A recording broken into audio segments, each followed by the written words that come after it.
கர்த்தருடைய பரிசுத்த நாமத்துக்கு மகிமை உண்டாகட்டும். கர்த்தருடைய ஆண்டே, மீண்டும் இந்த கிறிஸ்துமஸ் பண்டிகை நாளிலே உங்களை சந்திப்பது இந்த டெய்லிஸ் மூலமா கர்த்தர்ல மிகவும் சந்தோஷப்படுகிறேன். இந்த டெய்லிஸ் மூலியமா தேவனுடைய வார்த்தை கேட்டுக்கொண்டிருக்கிறேன். உங்களை யாவருக்கும் ஆண்டவர் இயேசு கிறிஸ்துவின் நாமத்திலே Christmas. God bless you everybody. கர்த்தராகிய இயேசு கிறிஸ்துவின் நாமத்திலே உங்களை எல்லாம் மனதை வாழ்த்துகிறேன். தேவன கர்த்தர் உங்களை ஆசீர்வதிப்பாராக. செலுத்தி இந்த கிறிஸ்துமஸ் பண்டிகை நாளும் கூட இந்த மாசத்தில் கடைசி நாட்கள், வருஷத்தின் கடைசி நாட்கள் இருக்கோம். தொடர்ந்து நம்ம தேவனுக்கு நன்றி செலுத்திக் கொண்டிருக்கிறோம். காரணம், இந்த மாசம் தேவன் வாக்குறுத்தார், நன்றி செலுத்துங்க, நான் நன்மைகளை செய்வேன். ஆமே. எதுக்காக நாம நன்றி செலுத்தினா, ஆண்டவர் இயேசு கிறிஸ்து மாத்திரம் 2000 வருஷத்துக்கு இந்த பூமியில ரட்சகரா பெருக்காது விட்டால் இன்னைக்கு நீங்களும் நாங்களும் ரட்சிக்கப்பட்டிருக்க முடியாது. அந்த ரட்சியின் சந்தோஷத்தை அனுபவிச்சிக்க முடியாது. இந்த ரட்சகரோட பண்டிகை, கிறிஸ்துமஸ் பண்டிகை நம்ம கொண்டாட முடியாது. ஆமே. ஹல்லேலூயா. அகலே வேதம் சொல்றது, ஏன் தேவன் பரலோகத்தை விட்டு பூமியில தேவகுமாரனாக இயேசு கிறிஸ்துவாக பிறகு காரணம் என்ன? வேதம் சொல்றது, நீங்க மத்திய சுவிசேஷம் 1ஆம் அதிகாரம் 23ஆம் பார்க்கும்போது ஆண்டவருக்கு பேர் இம்மானுவேல். ஆமே. இம்மானுவேல் சொன்னா தேவன் நம்மளோடு இருக்கிறார். ஆமே. ஹல்லேலூயா. என் அன்பு சகோதரா, என் அன்பு சகோதரி, அந்த பண்டிகை நாள்ல ஒரு பெரிய ஆசீர்வாதம், ஒரு பெரிய சந்தோஷம், ஒரு பெரிய மகிழ்ச்சி தெரியுங்களா?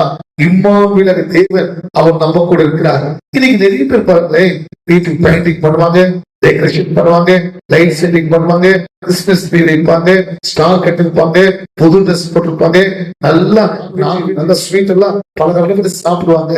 ஆனா நிம்மதி இருக்காது, சந்தோஷம் இருக்காது, அதே துக்கம் அவங்க வாழ்க்கையில மாட்டிக்கொண்டிருக்கோம். ஆனா நீங்க வேதம் சொல்றது இம்மானுவேல். ஆமே.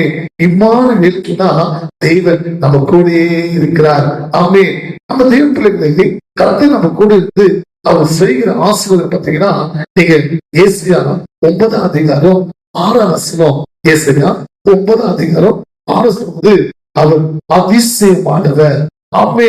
அன்பு சகோதரா, அன்பு சகோதரி, இந்த கிறிஸ்துமஸ் நாள்ல உங்களுக்கு குட்டி சொல்றேன், இயேசு சுவாமி உங்க வாழ்க்கையில அதிசயங்கள், அற்புதங்கள் செய்த தேவன். 2வது சொல்லு, ஆலோசனை கர்த்தரா. ஆமா. எந்த காலத்துல என்ன செய்யணும், எப்படி பண்ணணும், கலங்கி கொண்டிருக்கிறீங்களா? ரொம்ப யோசிச்சிருக்கிறீங்களா? கர்த்தர் இயேசு சுவாமி உங்க வாழ்க்கையில ஆலோசனை கர்த்தரா இருந்து ஒரு தேவையான ஆலோசனை கொடுத்து நடத்துவார். வல்லமுள்ள தேவன். ஆமே. பிரியமானவர்களே, நம்ம தேவன் சாதாரண தேவன் இல்ல, வல்லமுள்ள தேவன். நமக்கு விரோதமா எழும்புற சத்ரு விரோதமா கர்த்தர் யுத்தம் செய்வார். கர்த்தர் ஜெயம் கொடுப்பார். சொல்லுங்க, நீங்க சும்மா இருங்க, கர்த்தர் உங்களுக்காக யுத்தம் செய்வார். உங்களுக்கு ஜெயமோ கர்த்தரால் வரும். காரணம், நம்ம தேவன் வல்லமுள்ள தேவன். 4வது நித்திய பிதா. இரண்டு தேவ பிள்ளைகளே, அவரே ரட்சகர், அவரே தேவன், அவர் தான் பிதா, நித்திய பிதா. அவர் நேற்றும் இன்றும் என்றும் மாறாத தேவன். அவரை ரட்சகராந்து தேவனாந்து நித்திய பிதாவா இருக்கிறார். 5வது சமாதான பிரபு. நம்ம வாழ்க்கையில இம்மானுவேல் கூட இருந்து டெய்லி சந்தோஷம், நமக்கு நிம்மதி, சமாதானம் ஆசீர்வாத தேவனா இருக்கிறார். அகலே இந்த கிறிஸ்துமஸ் நாளிலே தேவன் நம்மளுக்கு கொடுக்கிற இம்மானுவேலாக தேவன் நம்ம கூட இருந்து ரட்சகராக இயேசு நம்ம கூட இருந்து நமக்கு இந்த 5 விதமான ஆசீர்வாதம். 1, அதிசயங்களை செய்கிறவர், ஆலோசனை கொடுக்கிறவர், வல்லமுள்ள தேவன், நம்மளுக்காக சென்றோடு யுத்தம் செய்து ஜெயிக்கும் தேவன், நித்திய பிதா, சமாதான பிரபு. நான் தெரிவிக்கலாமா?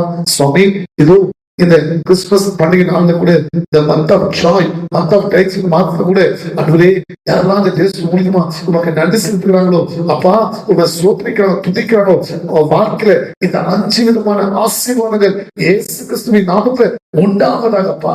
ஒருத்தரும் கர்த்தர் அற்புதம் செய்து ஆலோசனை கொடுத்து யுத்தம் செய்து ஜெயம் கொடுத்து நித்திய பிதா வந்து சமாதானம் கொடு சுவாமி. ஆசீர்வதிக்கிறேன் நல்ல பிதாவே. ஆமென். Wish you Christmas. God bless you.